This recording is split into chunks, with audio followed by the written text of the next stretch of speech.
ಪ್ರಜ್ವಲ್ ರೇವಣ್ಣ ನಿವಾಸದಲ್ಲಿ ಪರಿಶೀಲನೆ ಅಂತ್ಯ. 10 ಗಂಟೆಗಳ ಕಾಲ ಎಸ್ಐಟಿ ಎಫ್ಎಸ್ಎಲ್ ತಂಡ ಶೋಧ. ಪ್ರಜ್ವಲ್ ದಿಂಬು, ಬ್ಲಾಂಕೆಟ್, ಇತರೆ ವಸ್ತು ಸೀಸ್.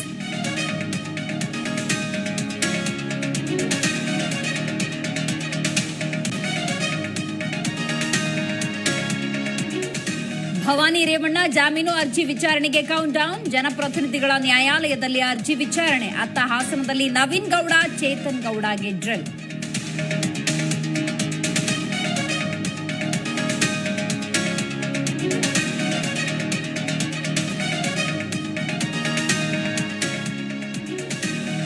ಪರಿಷತ್ ಅಭ್ಯರ್ಥಿ ಆಯ್ಕೆ ಸಭೆ ಮತ್ತೆ ಮುಂದೂಡಿಕೆ.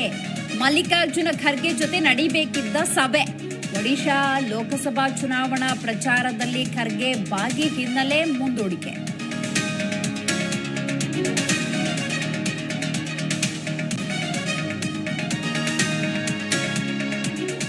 ಒಂದು ಕಡೆ ಇಂದು ಶಾಲೆಗಳು ರಿಓಪನ್, ಮತ್ತೊಂದು ಕಡೆ ಖುಷಿಯಾಗಿ ಬಂದ ಮಕ್ಕಳಿಗೆ ಶಿಕ್ಷಕರ ಕೊರತೆ. ಶಾಲಾ ಕಾಲೇಜು ಶಿಕ್ಷಣ ಕ್ಷೇತ್ರದಲ್ಲಿ 60,000 ಶಿಕ್ಷಕರು ಬೇಕಾಗಿದ್ದಾರೆ.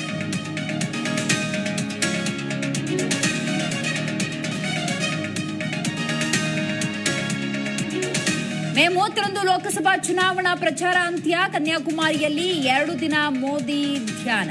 ಜೂನ್ 1ರ ಸಂಜೆಯವರೆಗೂ ನಮೋ ಜಪ.